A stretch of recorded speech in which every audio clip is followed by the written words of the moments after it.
without any further ado, this is Self-Publishing with Dale here on a Friday morning, 9:15 a.m. Eastern Daytime. Ran into some tech issues, so we had a little bit of a late start. My apologies. Technology, right? We're going to be answering comments live here for both the podcast channel as well as the main channel.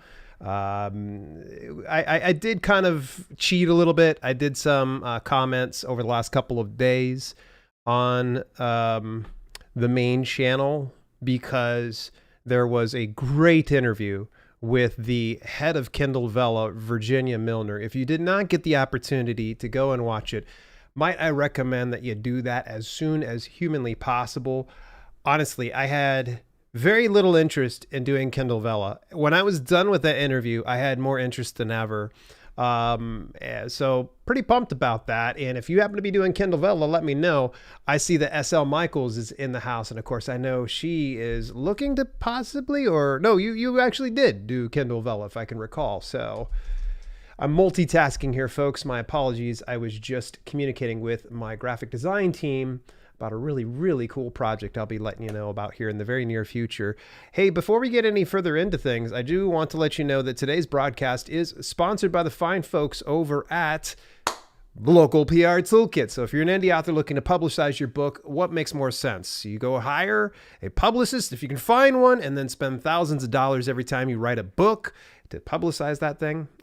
Or making a small one-time investment in your career as a writer and being equipped to do the work yourself. No one's going to know your message better, care more, or work harder than you. All you need are the tools, and Local PR Tool is exactly that. It's a suite of tools and resources created by longtime industry-leading literary publicists, publishing, and media professionals to equip authors just like you with the professional PR tools and training they need to do their own publicity work. Press kits, media lists, email scripts, media training, news cycle forecasts, one-on-one consultations, which are fantastic, community, and so much more. Find out more about Local PR Toolkit when you visit my affiliate link over at dalelinks.com/PR Toolkit. Use the discount DALE for taking $100 off your order. Special for you guys. Yeah, we're hooking you up. So now that that's out of the way, and by the way, folks, I am a card-carrying client of the Local PR Toolkit. I've actually got my own, and I have my second appointment booked with the publicist, and she's going to sit down, get me all on the right track. It's pretty amazing. They gave me dozens upon dozens of contacts in the local area and a little bit beyond that, especially since there was a little bit of overlap in some of the stuff that I do here on YouTube and some of the other things. So I want to give a big shout out to SL Michaels and Mojo Seedlack. They are Tier 3 channel members, and Tier 3 channel members get a little bit of a shout out and some love. And even if I didn't do the shout out and some love, I would definitely like for you guys to go take a look at SL Michaels and Mojo Seedlack on their YouTube channels. They talk a little bit more about writing and self-publishing. I know that SL Michaels, aka Samantha, is hard at work at a pretty cool thing she's going to be rolling out for her subscribers. You don't want to miss out on that. All right, we're going to keep a tight schedule today because oddly enough, as soon as I disconnect here, I'm going to be going over to my other channel, Live Streaming Tech, where I'll be going live with my brother, and we're going to be talking about why YouTube's much better than Twitch. And so we're going to be bringing some very valid arguments that you're going to want to consider if you're like weighing your options between Twitch and YouTube. What's up, Caleb Smith? Thank you so much for tuning in, buddy, and I appreciate you being a channel member. You've heard me mention channel memberships already a couple times. If you have not become a channel member, don't fret. You can actually do that, and it's of no consequence if you don't. There's a nice little perks, like I've got some behind-the-scenes stuff. For instance, I did a behind-the-scenes video of the Brian Meeks consult with Robert G. Culp from Book Rescue. Well, if you'd like to get some of that little bit of a sneak peek at some of those type of things, click the join button down directly below this window, or go inside the description. There's a link over to channel memberships. I'll fill you in a very brief 1-minute video, tell you exactly what it is. Think of it kind of like Patreon, but for YouTube, and it keeps you on YouTube. And the longer you stay on YouTube, the more it kind of helps me out. So I do appreciate that. Okay. Crossing my fingers. This is the first time I've ever run my A6400 Sony on a battery. For some reason, my battery pack decided, you know what? Not working. Screw you, Dale. So I'm going to have to probably get off this live right afterwards and figure out how to troubleshoot. So with that being said, I can't dawdle too much. However, if you've got questions, concerns, comments, load me up inside the comments in here. And if you would like an audit of your book, drop the ASIN or the title and your author name inside the comments, and I'll do that live right now on the air. But you got to get on top of that. You can't wait till the last minute, because if you wait till the last minute, I will miss it. There's a little bit of a time delay between here and there. So, all right, let's get on into the comments. Leon Johnson. Okay, so for the context, right-hand side, you'll see the video that the person's leaving a comment on. Left-hand side, you'll actually see the name of the person and who's commenting. So, can you publish a picture book with audio on multiple platforms? I am not sure I know what you mean.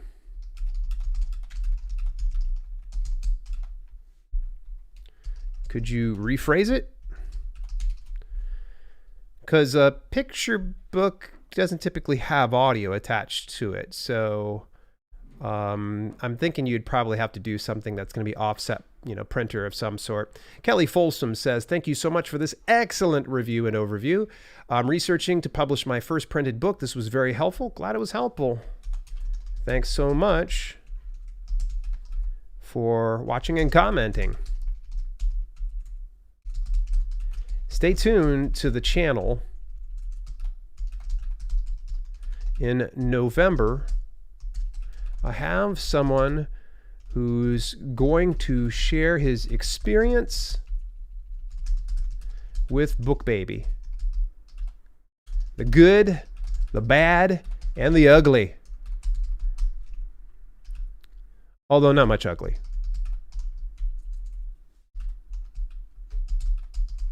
Haha, there we go.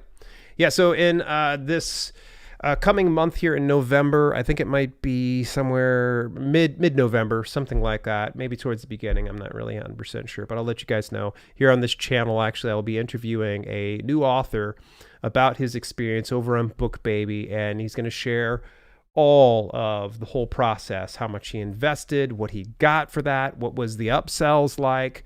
Is he happy with the distribution? Is the quality great? So we're going to be able to do that deep dive. It's going to be right here on this channel. It's not anybody from BookBaby, by the way. I've reached out to BookBaby, and even the founder talked to me and was like, yeah, let's do an interview. And then he ghosted me. So anybody want to page the founder of BookBaby and let him know, like, hey, door's still open. So, all right, let's come on over here. P. Akuwagabala says, hi, Dale. Are Nigerians allowed to publish books on iBook? Not sure. Send their support that question. They'll know better than me.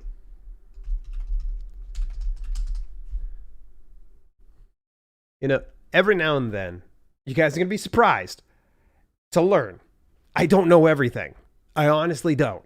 And so please don't be offended if I don't know it and I send you to the source, because you probably should have just gone to the source in the first place. I'm flattered that you've taken the time to watch my video and leave a comment, but in the same instance, things like knowing every single region that is service for a distribution platform, I'm kind of at a bit of a loss. Mason Pines, how you doing, Mason? I really got to get one of those memberships. Never any pressure. Oh, by the way, Mason, I believe that you're one of my old writing partners, as is Caleb and SL Michaels and Jocelyn Carter. It's in the works. It's not 100% set yet. I've got a couple of different companies right now that are vying for a sponsorship over the next 3 months. If it happens, I don't have any reason to believe it shouldn't. If it happens, we are going to be doing writing sprints all the way from November through January. Yes, I'm legitimately insane, but I'd already planned on doing NaNoWriMo, and I was going to be doing 31 short stories in 31 days in January, and so I was like, screw it, let's just throw December in there, and let's see what kind of damage we'll do. Now, with that being said, it's not going to be every single day of the week. I'll probably be taking weekends off, as per usual, but Tuesday, Wednesday, Thursdays, we'll definitely be doing the live writing sprints, and possibly on the Mondays and Fridays. So make sure that you stay tuned to something like that, and you'll learn more.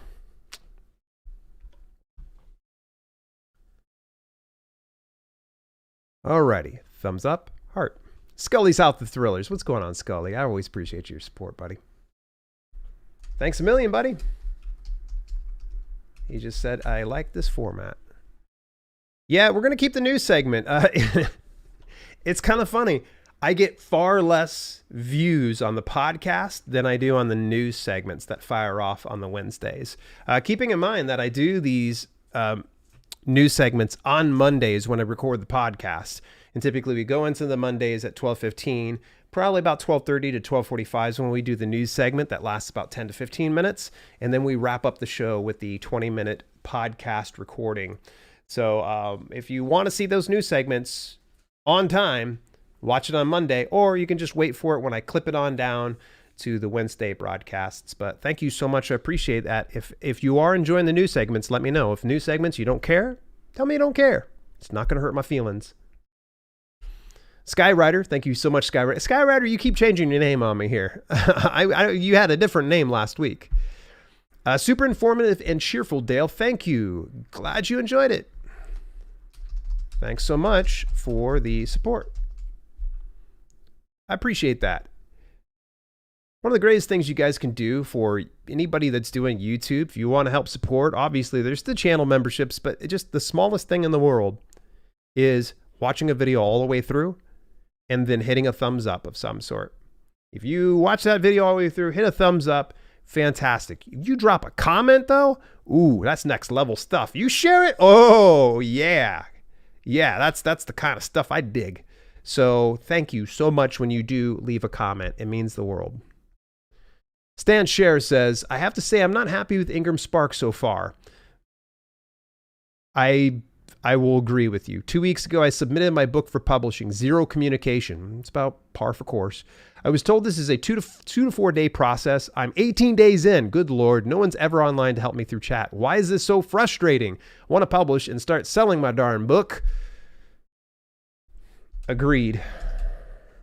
I'm working on a piece about Ingram Spark soon on the main channel.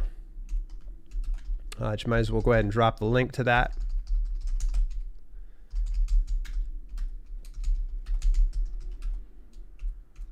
Stay tuned because I share your same sentiment.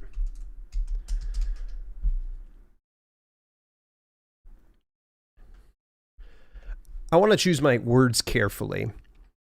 So I'm going to be very, very clear. I'm very unhappy with Ingram Spark lately. Very unhappy with them. There's many things, and I've given them many opportunities for them to correct these things. And I'm not sure what it is. I almost feel like they're too big to fail. And right now, they're at least failing the indie author community in many regards. Their customer support leaves something to be desired. And their dashboard needs to get out of the 90s and come into the full 2020s. There's no reason you should have to request a sales report. That should be live, put in your dashboard. Whether those numbers are currently reflecting the sales across all the different distribution avenues remains to be seen, but at least having something that's immediately available makes sense. But I'll be putting together a full expose about Ingram Spark and my thoughts about them. I went from being a huge fan a little over a year ago to not liking them at all. I am not happy with them. Now, I've managed to publish successfully some books through Ingram Spark, and they continue to sell through there. But there's many things that have absolutely frustrated and underwhelmed me with their platform. Like I said, I wanted to kind of choose my words wisely because they have been a good company in the past, but I think that they leave something to be desired over the past year. So,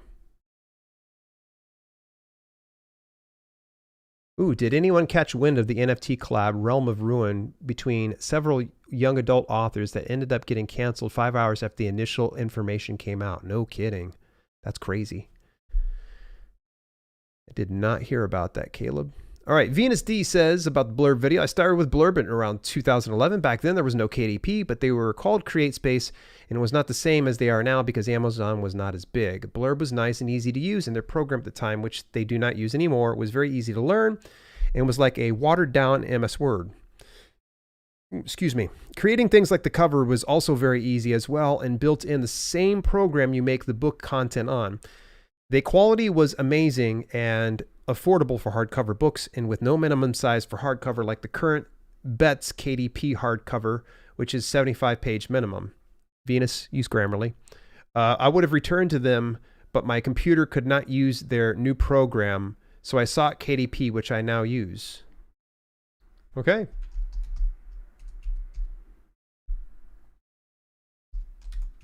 Come on. Thanks for sharing.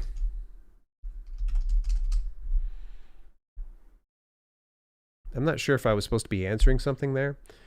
All right, this next video is kind of cut off here because of my big head. How to get reviews for your book on Amazon. And this is actually an older one. Great podcaster, subscribed. Welcome aboard. Thanks so much for the subscribe. Stay tuned for more. Boom, there we go. Next one is from answering comments last week, and this came from Skywriter. Dale, the content king, smiley face. Thanks. And let's get a blushing face. There we go. Boom. Reply. Thumbs up and heart. And longtime supporter and follower here of Self-Publishing with Dale, Janet Bullard, says, ideas, self-publishing with DR Squad, Dale Roberts Self-Publishing Squad, Dale Roberts Self-Publishing Team. Nice. Great suggestions. Janet, if you happen to be watching this, I'm not sure if I entirely know what the ideas were, but I'm guessing that that probably is something to do with like the notification squad and people that are here. Cool. I usually just say gang, but then again, I say gang just about everywhere. All right, held for review. We're going to click on this. Fair warning, this could be not PG friendly, PG family friendly. Let's say that 10 times fast. It might not be nice. So just fair warning, cover your kids' eyes up. And looks good. Looks good. All right, so let's go ahead. We're going to go into the main channel now. We are blazing through these comments. And again, I don't know that we're going to have so much of them. Oh, authors like Mary Lou, Ransom Riggs, and Nicola Yoon, and a few others came up with this idea to sell NFTs to readers. These NFTs would be characters that readers build the backstory. Huh. Interesting. Then the authors decide which characters in this constructed universe would become canon and be included in a joint written book series. Interesting concept. Okay, main channel. Let's switch it on over here. Hey there, I really appreciated this video, but I have one issue I think you should be aware of. Findaway Voices and ACX both distributed to iTunes, so there ended up being 2 listings for the book on iTunes. I ended up calling ACX and have them remove their version from iTunes. Interesting. Apple is supposed to do that automatically.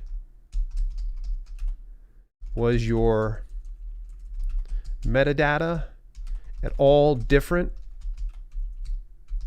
from one platform to the next?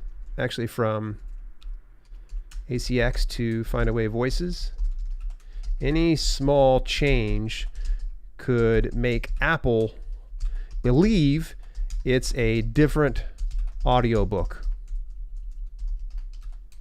It's just a guess. Because it should be automatic.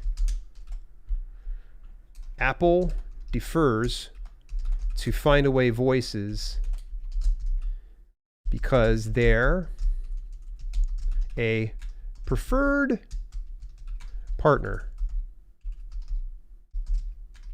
I'm going to have to put in Apple's words.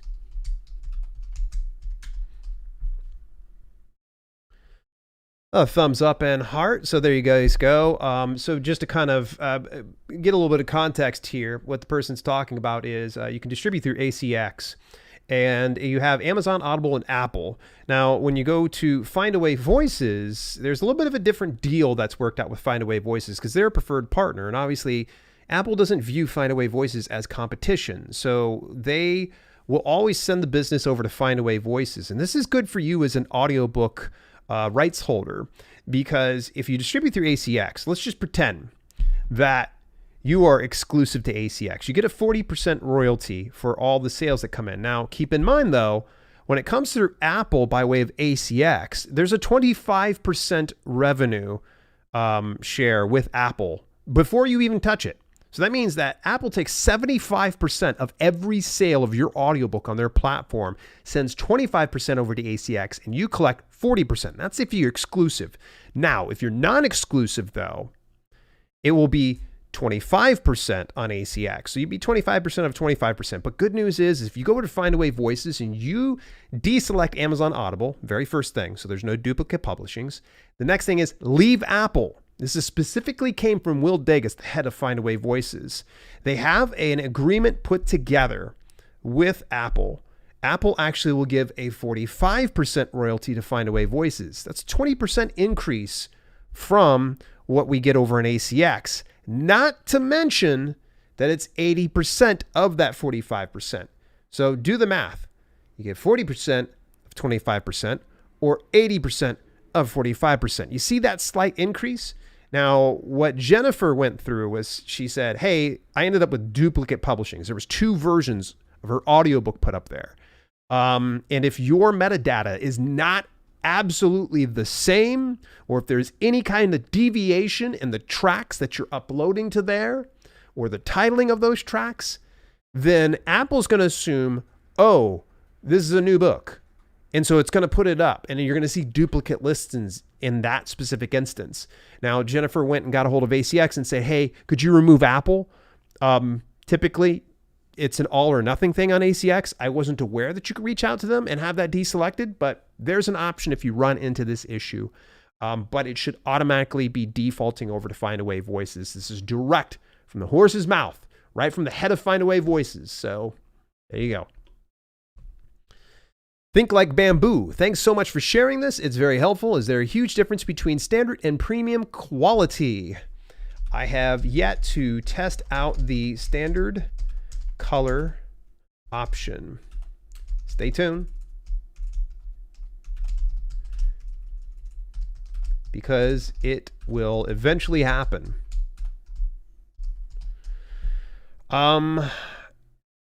So had a very long, actually many long conversations with my video editor for the main channel. He and Ava Fales actually help manage the main channel. I'm pretty much manage just the podcast channel. And the main channel is going to be taking a little bit of, we're slowing down.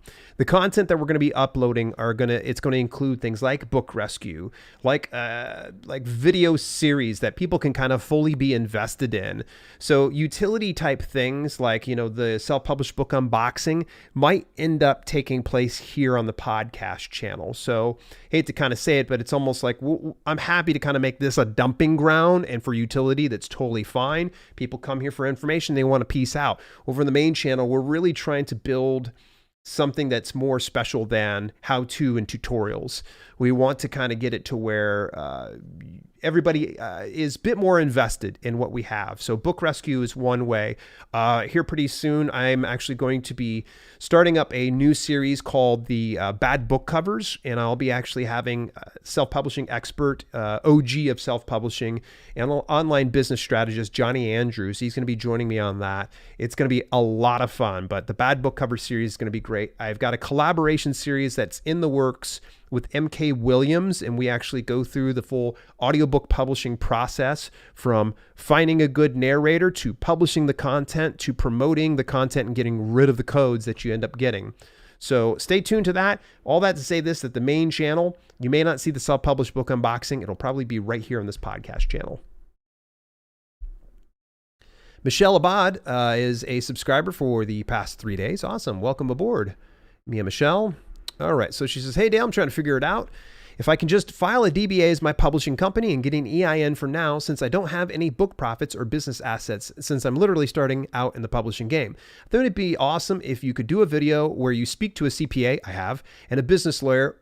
Good recommendation. Maybe I can get my lawyer to come in and talk one of these times. He's a super cool guy. I've known him for well over a decade now.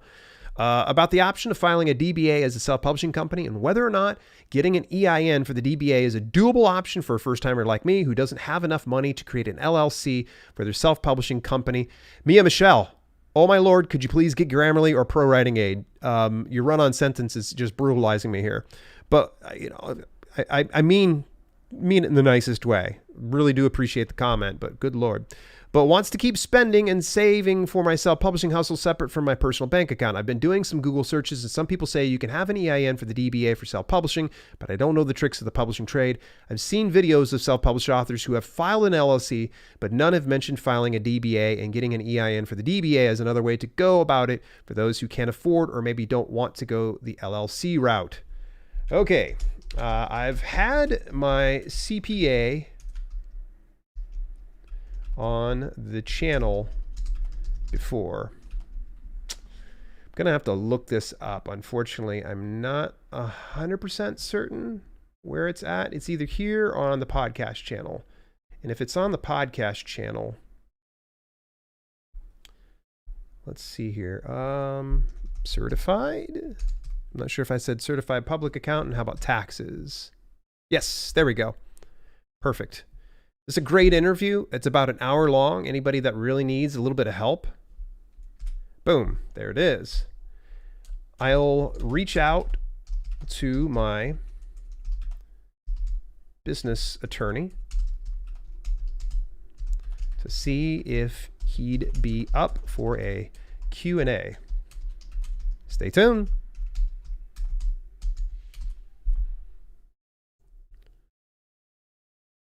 Oh, so the Internet Archive is based, huh? I'm not sure what you're asking.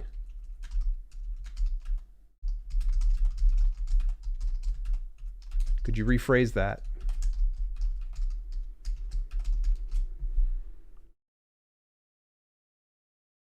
How can I go back after publishing with Amazon and capturing my metadata? I'm not sure what you're asking. Could you rephrase it? Yeah, that question doesn't make any sense at all. Damien, hi Dale. Can we do product targeting ads on paperback books? Yes, we can. Also, can we use competitors' ASINs numbers for that? Yes, and yes.